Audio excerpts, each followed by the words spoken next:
Right now I am teaching them how to tack weld and fabricate up a piece. This is actually a grinder extension that we're making so that way we can put a 6-inch grinding disc on a 4.5 grinder and still be able to use it and still have protection. So something that he helped me come up with as far as safety. So I'm like, hey, let's make something for this that we can use in future references.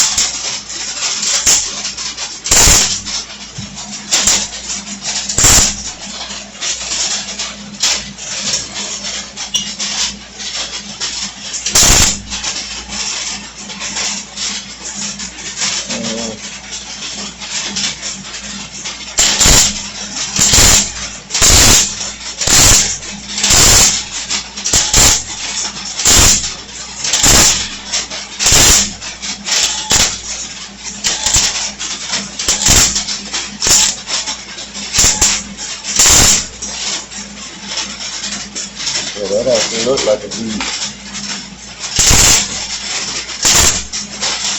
But now you get more of the concept of doing this. That looks like a bead. And especially, yeah, it does. Looks good.